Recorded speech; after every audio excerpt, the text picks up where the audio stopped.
I thought Novus was camera shy. Here we go. Good afternoon, everybody. Want to say thank you for everybody joining us. I know that we have a few people that'll be chiming in with us, but this is our live Q&A session that we have with our counselors, both Miss Nobles and Dr. Miller, as we are preparing you guys for your course registration for the next school year. So, ladies and gentlemen, please make sure as we go throughout this process that you post your questions in the chat. Please make sure you put your questions in the chat. And as we go throughout this evening, we will make sure that we collect your questions and answer them for you. Before we begin, I do want to make sure I formally introduce both of our counselors, Miss Nobles, who works with our 11th and 12th grade counselors. And then we also have Dr. Miller, who works with our 9th and 10th grade students, and he also manages our dual enrollment for us as well. So, ladies and gentlemen, with that being said, we're going to go ahead and get started with our presentation. Again, as a reminder, as you have questions, please make sure that you post those in the chat. If you see down here at the bottom, we're asking you guys to post those questions uh, inside the chat. So I just put another reminder up there for you. All right. So, ladies and gentlemen, a couple of things that we want to talk about today. We want to talk with you guys about the virtual registration process. What does that look like, and how that differs from our traditional registration process. We also want to speak with you about our core academic classes and our pathway classes and what you would do in order to select those. Now, ladies and gentlemen, a couple of things that we also want to make you aware of is in addition to our core and our pathway courses, you also have the opportunity to select electives, world language classes, AP courses, and our dual enrollment options as well. So, ladies and gentlemen, please make sure that you are tuned in as we are planning to discuss all of those topics for you also, to include our work-based learning questions as well. So I know a lot of our 11th grade students may have questions relative to work-based learning also. So, ladies and gentlemen, the registration link can be found on our school website. So, if you go to our school website, you will be able to find the information there. It is right there. And if you click on that link, it'll take you inside and you'll be able to see additional information that will kind of help you to guide you throughout this process. Now, I know a few people stated that they had an issue accessing our website this morning, as we did have some people accessing the page already. But we believe that that issue has been resolved. I was able to check and get onto the website. So, ladies and gentlemen, please make sure that you go through the website, click on that link, and it'll take you directly to the page. Now, it is going to be a Google form as you complete that. So, some very important information that we need for you to do. We need you to make sure you give us your email. We need you to make sure you give us your name and your next year's grade level. Now, that's going to be very important because in the event that we have questions, we want to make sure that we have the correct information so that we can go back and get in contact with you. So again, please make sure that you provide all of that information in for us. Now, the deadline to complete the registration form is March 26th. That is the final deadline for any students to complete the registration form.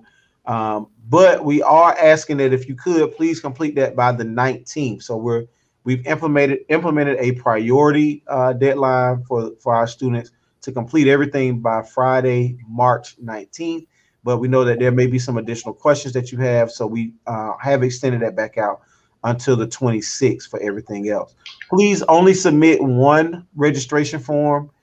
If you have questions or there's something that you thought of and there are changes that you want to make, then you can always get in contact with us, get in contact with Dr. Miller or Miss Nobles, and we will make sure that we answer and address any questions that you have. But please only submit one registration form. That helps to make sure that we have clean data and clean information that we'll be looking at. Mhm. All right, this is Miss Nobles. I want to thank all the parents and students who are attending today. What you're seeing on the screen now is our recommended academic core classes. And so, as you know, and we've discussed many times, you do have to have 4 credits in each of your academic areas. And so, what we have done is kind of broken that down so that you will see what is the next academic course that you will be registered for in terms of your grade level. So, for instance, you will see honors English, and then you have to have 4 credits for ninth grade. You have to have ninth grade lit. For 10th grade, we are recommending American lit or AP American lit. Grade 11, students would either take British lit, multicultural lit, or dual enrollment option. And then in 12th grade, they do, our uprising seniors do have multiple options in 12th grade in terms of the choices that they would make. And you will see that for every academic core area. I don't want to go through that whole list for you because I know that you can all read that. And if you have any questions, of course, you can ask about that towards the end. But for those honors language courses, that is also broken down for you for the recommended courses that they would take each grade level. And those students do typically complete a world language by the end of or by their junior year. And those students that well, all of our students do have the health and personal fitness credit requirement. And they will finish that typically in their ninth grade year unless there's some type of extenuating circumstance that prevents them from getting that completed. So we did want to provide you with that this year because we know that there have been questions in the past, and it is a visual. You know, if you're a visual person, that is something for you to kind of use as a guide as you're looking at that Google form for registration. Now, those ninth and 10th while rising 10th graders and rising juniors are not selecting their academic courses, they will be rolled up to the next academic course based upon this academic course sequence here. But our seniors will have the option to select their final academic course that they would need towards graduation. And I mean, also, if you can see it at the bottom, there's a note. Like I said, this is the recommended course sequence. Students who receive credits in their middle school, of course, will roll up to the next academic course based upon the academic course sequence. So you can go ahead, Mr. McGuire. Okay. On this slide, it's just more information in regards to the counseling department's registration rules. Students will be registered again for the next academic class based on the academic class sequence. The class sequence can change. We have students that transfer to us, and of course, some schools have a different academic course sequence than we have. But we do look at each schedule and transcript individually. So we will determine if the student is on a little bit of a different um, course sequence because they may have gotten word history in ninth grade at their previous school. We will adjust those schedules to make sure that they are in the courses that align them with their cohort here and make sure that they have all the courses that they need uh, for graduation purposes.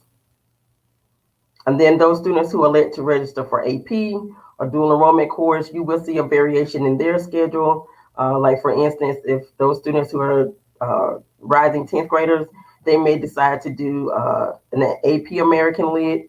Of course, then you will see the AP American Lit on their schedule versus just the regular honors American Lit. And then those students who are rising juniors may opt to do a English 1101 versus taking the British Lit that is recommended or one of those other recommended courses for their junior year. So those are some of the variations you may see as students because we do try to provide them with a lot of different options. Um, so those are just some of the variations you may see. Just as a quick note, ninth and 10th graders are not eligible for dual enrollment, and they will not take any dual enrollment courses until at least their junior year. And then we do offer AP courses throughout the duration of the school year. So typically, students can take AP courses as early as their 10th grade year. However, we do take teacher recommendations as well. All And right. then this, So I think this is where I Dr. pick up, right? Okay, Dr. Miller. Okay. Thank you, Ms. Nobles. Thank you, Ms. McGuire. Hello, parents. This is Dr. Miller. I'm going to be finishing up this meeting with the last bit of information. If you look at the PowerPoint, I need for you to look at this very carefully because this is a list of our pathway classes, and it lists the important thing to know about this is that it lists the sequence of classes. So, in other words, it details each class that you will have to take in said order in order to complete that pathway. Sometimes we refer to you as being a pathway completer. As you look, we have different pathways that range from auto collision all the way down, going alphabetical order to web and digital design. Now, one thing I want to say about the pathway classes here, you do have a choice. Well, you have up to 4 choices to be exact. When you register, we ask that you select based on your priority, your first choice, your second choice, your third choice, and your fourth choice. So in other words, if I'm a student and I want automotive tech to be my first choice, then I will list out automotive tech as my first choice. If I want aviation to be my second choice, I would list aviation as my second choice. Cosmetology, that would be my third choice. And marketing will be my fourth choice. Now, I need you to understand that you cannot put one pathway for all 4 choices. If you do that, um, there is still no guarantee that you can get into that class because there are a lot of factors that kind of go into that. We will try to ensure that you do get your choices. Um, let's go to the next slide.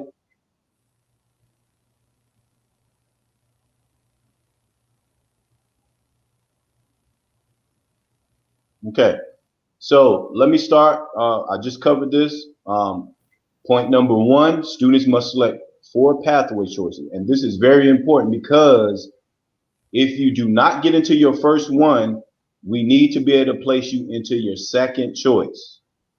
And if circumstances exist where there is a conflict where you can't get in your first and second choice, we need to be able to roll you up to your third choice. Okay. Now, uh, being a student here at Woodville, you must complete at least one pathway to graduate. So that means when it comes time, you make it to 12th grade, you matriculate all the way up to 12th grade, you must have one pathway completed. And I say this because I need to highlight if you are in your second class and you want to switch pathways, we are going to ask you that you go ahead and put the pathway of which you're in your second class as your first pathway because you want to go ahead and finish that pathway. We do not want a situation or situations where you are scattered. So so let's say if you reach your junior year and you haven't completed a pathway because you keep jumping around or there may be conflicts that exist. We want to try to avoid that if possible. So, and sometimes students just want to change pathways. Sometimes for various reasons. Regardless of the reason, please have that conversation with us. But we ask that you complete the pathway that you're already in before you go to another pathway. Now, if you want to change pathways, we would ask that you put that as your second choice. That way, once you finish the one that you're in now, we can roll you up to your second choice. That could be your second choice pathway. All right. So before you do that, though, I think it's important that you review. We put these pathways in this PowerPoint because you will have access to refer back to it. So please review all the pathways, but most importantly, review the course sequence, the class sequence. So what's the first class you have to take? And then after you pass that class, what this way you would know what to look forward to in the classes up the ensuing classes. So what's the second class, and then what's the third class? Okay, point number 3, given that students must complete one pathway, again, you must select the next pathway class in its sequence. All right, if a student wants to change a pathway, select the new pathway as your second choice. I just want to reiterate that because it's very important. Okay, now, if you do select one pathway as all 4 choices, and if you do indicate that you want another pathway and you can finish a pathway with one more class, we do review all transcripts. We go through them one by one. And if that's the case, we will put you in that third pathway class so you can go ahead and become that pathway completer.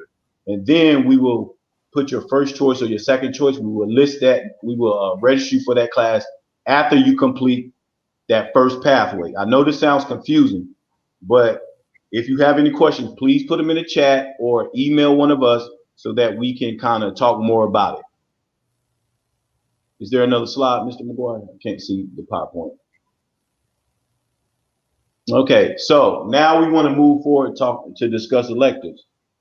Same thing with the electives. You would select your electives based on your preference, the electives that you want to take next year. And I should have started off by saying, let me say this.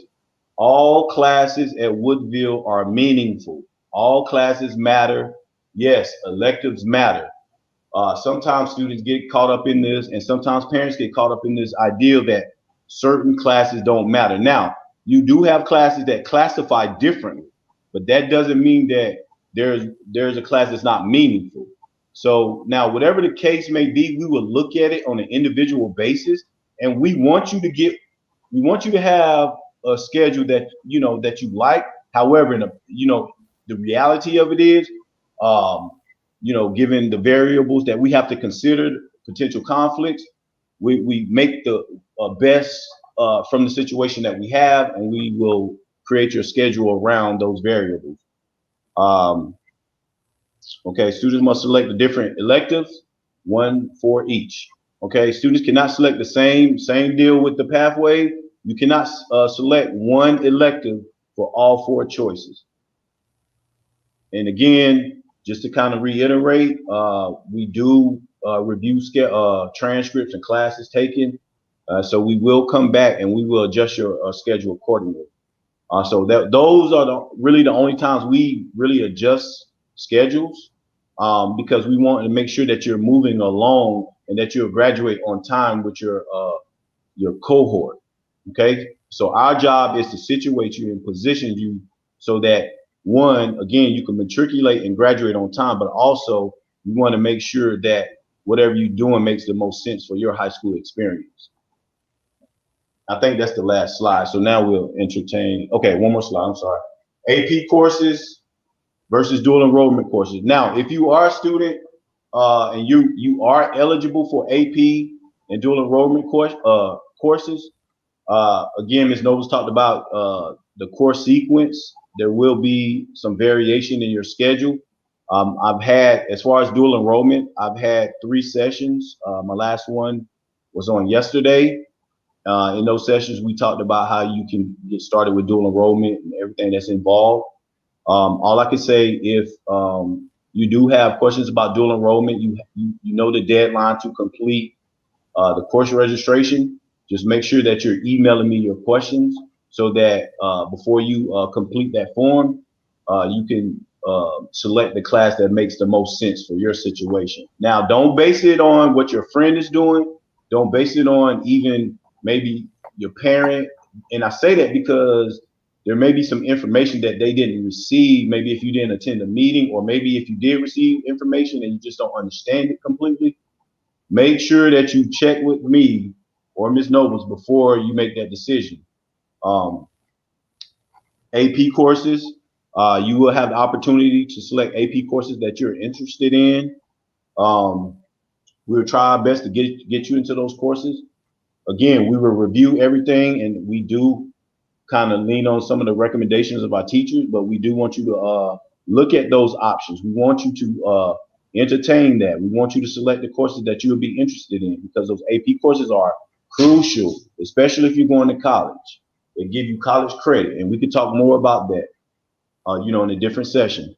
I'm not going to go through, but you will have access to this PowerPoint. Those are the AP courses that we offer. Now, each one of those courses, I just didn't put AP in front of them, but that's why I said we offer AP. So those are the AP courses that we offer.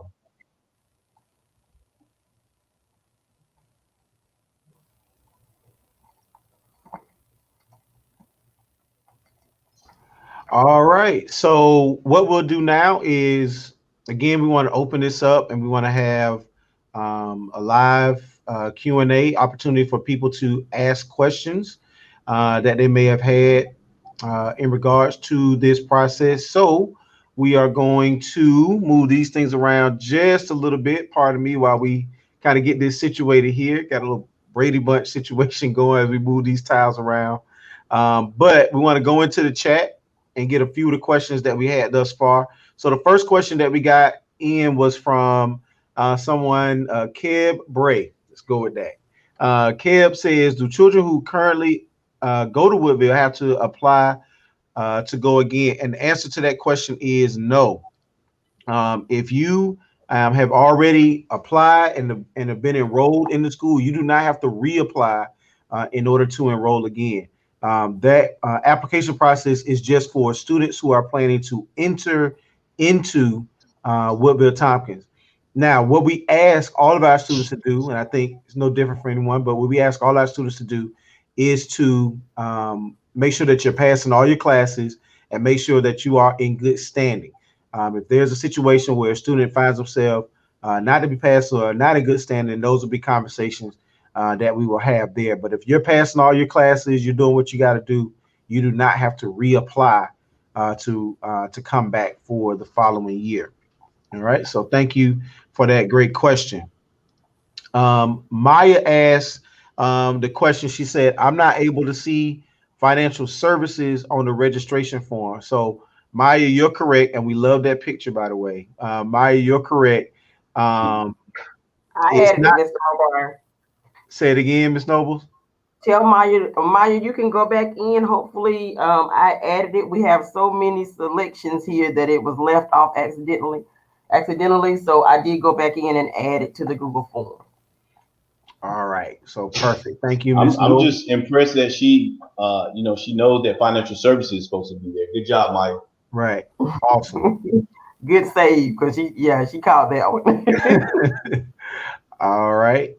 All right. Our next question comes from Kira. Kira says, are rising 10th graders allowed to choose which language? So in essence, can they choose the foreign language or the world language that they would take?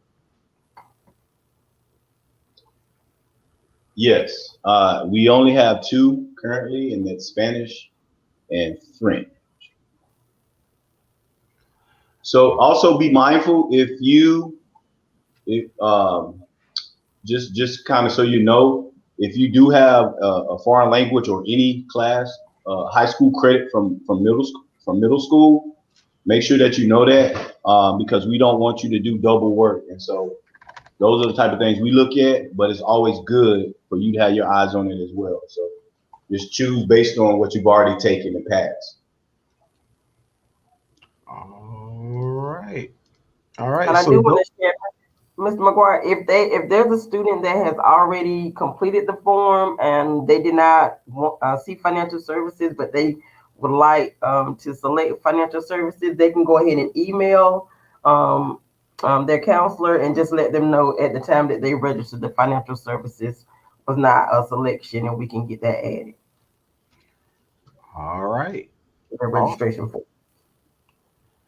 All right. So I do want to share with you how you can go through and access the pre-registration form. So I'm going to share that information with you. So you'll see here, this is our school website where you can go on and collect a lot of information about what's happening, what's going on. But if you scroll down, you'll see that we have a link here. It says pre-registration meeting for parents. So if you just click on that link, and then you have the information there. But then, of course, if you scroll down, the link is right here to notify you and make you aware of the form. So you would click on this link. I don't want to click on it because as a one of the co-creators of the document, then there's some other things that you would see.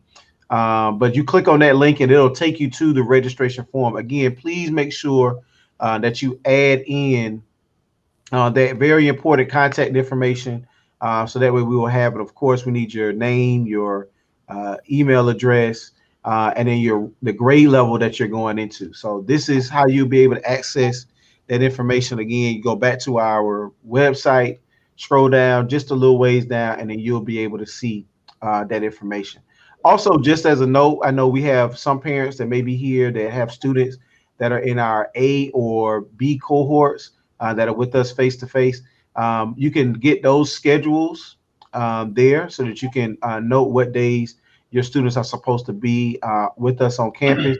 And then also links to our Facebook page and our Twitter page are right here. And every morning, of course, we do our morning announcements, a short 3 to 5 minute video that lets you know what's happening that day on campus. So you can always access that information there. All right, we'll go back to the chat and see if we have any questions. We got a few more questions that came in. Got a question from Nijma. Nijma says, should we complete the dual enrollment application process before completing the registration form for Woodville? Good question, Nijma. I would say yes. You have time. Honestly, if you really, after you've done your research and if you really apply yourself with the dual enrollment process, you can actually get that done in a day. Now, to be conservative, I would say 3 days. If you're taking your time, making sure you're doing things, accurately, and digesting the whole process. I would say 3 days. You have enough time to do this registration link. I would say yes to answer your question, just in general, because when it comes to selecting your dual enrollment courses, you want to make sure that you're in the right course, the courses at Woodville. So yes, I wouldn't select them and then go through the dual enrollment application, because first and foremost, you have to be accepted into the college. So if you're not accepted, you can't really take the college course. So yes, go through the application process before you complete the registration form, at least that part. So. All right. Maya asks, since I already took 10th grade literature, do I have the option to choose between British literature or multicultural literature? Okay, Maya, I'm gonna take this one since you're my student. So the most important thing you have to remember before we even consider British lit and multicultural lit, they are options as far as your fourth English, but we have to make sure that you have taken 9th grade lit, which I'm sure you have. But the most important thing we have to make sure that you have that American lit. So if you don't have American lit, you need to select American lit, because American lit is one of those required Georgia high school graduation courses. So you have to have 9th grade lit and American lit. So we got to get those out the way. Now, as far as your ELA or English requirements, you need 4. So 2 of those are taken care of with the 9th grade lit and American lit. The other 2, there's some variation. However, they still need to be approved from, the Georgia Department of Education, which Brit lit and multicultural lit fall under. So yes, you can choose one of those, provided that you have American lit. You've taken and passed American lit. Now, Dr. Miller, keep in mind that they're not choosing their academics. That's right. You're not. That's going to roll up. We're rolling that up. So that's why we rolled it up. But you're not choosing those. That's the academic core. So you will go to American lit if you don't have it. If not, we will roll you up to one of the fourth options. All right. I will take this question. It's me, Slim Jim, asks, what should I do if I can't get into the school website? As I mentioned earlier, that there were some issues with people accessing the school website. If you can't access the school website still, you can send myself an email, me an email. You can send Dr. Miller or Miss Nobles, either one of us an email, and we can email that link back over to you. So you'll be able to access the form there. So please just send us an email and we'll make sure that we get it for you. And also, if I could ask, if you could send me the actual website that you're trying to access. So copy and paste the link because I want to know where you're going because you could be going to a different place from where we think you're supposed to be. All right, great point. Great point. All right, our next question comes in from Brittany. Brittany says that she took French 1 and 2, and she's currently taking Spanish 3. So Brittany is going to be well versed. She asks, can she take both AP Spanish and French 3, or does she have to select one of those? She can actually take both. What I would probably do is allow her to do the French 3 if it's offered first semester, and then being that she's wanting to take AP Spanish, of course she would take that in the spring so that she would be prepared for that AP exam that's given in May. So if she has enough room on her schedule to that allows for her to take those two additional courses along with her academics, then I say definitely if that's something that you have a passion for in this language, choose both of them. If it does not allow you to to choose both, just send a separate email to your counselor and advise them that you that is one of the requests that you have that you do both. All right. All right. So I'm looking in the chat in our comments, and I don't see any further questions there. So Dr. Miller, Miss Nobles, I'll let you guys provide just some final words for us before we close out. And then we'll check the chat one more time and then we'll end for our session. So Dr. Miller, Miss Nobles, any words? Well, I want to kind of piggyback off of what Dr. Miller was sharing earlier in regards to when you're selecting your elective classes, all of your classes matter. And since I'm going to have those rising seniors next year, and when we had our check-in, I did advise you make a plan because some of you have completed several pathways. So if you're not planning on, completing another pathway, you need to be looking at work-based learning as an option or dual enrollment. But make sure when you're looking at dual enrollment that that is something that you are ready to commit to because that is a heavy decision because you are already starting your college transcript. So do understand when you choose dual enrollment, those classes can either help you or hurt you. So it's not something to take lightly, but I just want to make sure that you're planning ahead of time before we get to that senior year, and you're like, I don't need those classes because you need all classes. When they send a request to me, I send them your transcript with all of your classes on there. And if they're, of course, if you kind of blew off a class, of course, the colleges and other places are going to see that. So that is something I wanted to emphasize today as you're getting ready to prepare for registration. And that's not just for seniors, that's for everybody. Because, like I said, all of your classes are going to impact that GPA whenever you're getting ready to graduate. All right, Dr. Miller. Okay. I was trying to think of what I wanted to say. I think what I just want to highlight before I let them go is that um, if, as you're thinking about your schedules and your selections going forward into the next school year, I want you to know that everybody on this call wants you to get what the classes that you select. However, we live in a complex world and there's a lot of things that we have to consider. There's a lot of things that go into final schedules. We want every student to get what you want. Now, there are going to be situations where, you're not going to have the perfect schedule, the ideal schedule in your mind that you want. And that's okay. I just want you to know that's okay. The reason why we ask you to make 4 selections because we want to get you in a class in the event that you can't get in your first, second, and maybe even third class. Hopefully, it won't be the 4th class, right? But you just never know. because we have to consider the master schedule. We have to consider the number of students. Mr. McGuire has to consider the number of his teachers who can teach what subject. We have to consider the time, the blocks, the schedule, and just with all that you consider, there are going to be conflicts. There are going to be conflicts. So I ask that you just kind of be patient with us. Now, with that said, we're not saying that we can't try to look at some things, but we can't make, once it's all said and done, we can't make massive transitions just to accommodate one or two students.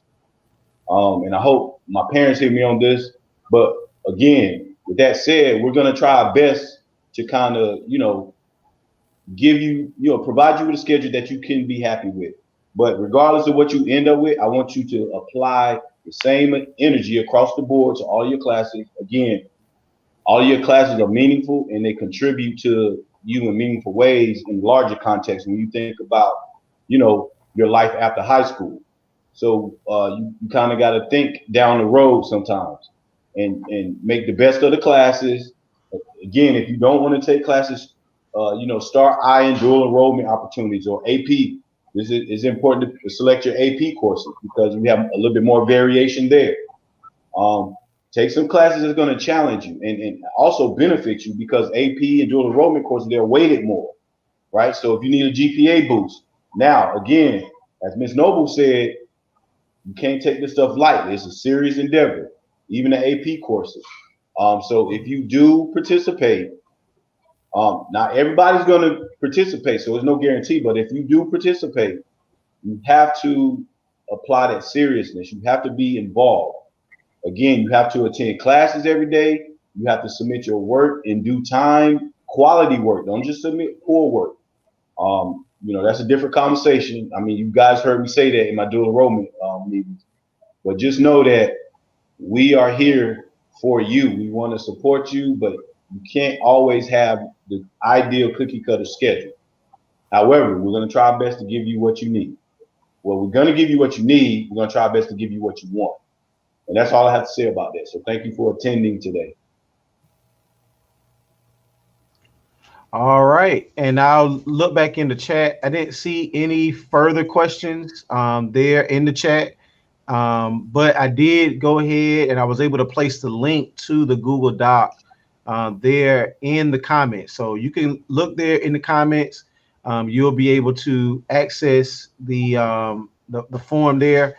That goes back to the question that Slim Jim posted and telling us that he wasn't able to access the website. So you can use that link there. One other thing that I want to note: tomorrow you will see the application for work-based learning as well as youth apprenticeship. So you'll be able to see both of those applications and complete those. Students and parents, please understand that if students say that they would like to participate in work-based learning, there's an application that must be completed and filled out. We can't just say, okay, you're in work-based learning, you can go. There's actually an application process that they need to complete, and they can go ahead and get ahead of that by completing that application now. Please note that there are some things on there relative to recommendation letters that students will need to complete as well. One final thing is that this session will be posted on our YouTube page. So if you missed something or you wanted just to go back and double check, or if you wanted to share this with someone else, you have the opportunity to do that, as this will be posted on our YouTube page for people to share, and then we'll link this back onto our school website. Final reminder, every morning, 7 a.m. on our YouTube page and on our Facebook page, we do post our morning announcements. Again, just a 3 to 5 minute video telling you everything that's happening in school. So you can go ahead and check that out in order to find out what's happening and what's going on here on campus. Again, that's every day, Monday through Friday, you get that piece of information. Let's see. One last question that just came in, and I'll just call this out. I won't highlight it, but Dr. Miller, if you could just speak to this. It says, is it required to look at the dual enrollment first before we start on the registration form for the school? So the question was, is it required to look at dual enrollment first Yeah. before we start the registration form? Yeah. So I answered this question earlier. Um, yes, because you can't select the dual enrollment course without being accepted into the institution first, right? We can have some kind of ideas about what you want to take, but the reality of the matter is you have to be accepted. You have to get through the process before we can officially make that part of your Woodville schedule. So what I'm suggesting to students who are considering dual enrollment, you have some time, for the registration deadline on our side. So go ahead and wrap up, complete your dual enrollment, all the application processes, so that we can have more of you know, a solidified view of what courses you could take in dual enrollment. So I don't want to be out here guessing, and if this happens, or if you complete this, we need some assurances before we can state definite. If that makes any sense. All right. Well, thank you guys so much. As of right now, we have 30 people that have already completed their pre-registration. So thank you guys so much. Thank you, Maya. Maya just completed hers, and of course, she tuned in today, got some information, and then was able to fill it out and get her pre-registration done. So hopefully, everybody else is able to go in, access the document. Go ahead and tell us your request for the upcoming school year, and then we'll begin working on that piece for you. As a note, in regards to this process, the next step is to collect the information, and then once we've collected the information, then we'll get back to you, noting to you what the potential schedules are. But that process normally takes place for us in late May, early June. We'll be able to notify you of all of those things. But again, thank you guys so much for joining us, and I hope that you guys have a great rest of your day. Thanks, guys. All right, thank you. All Thank right. you.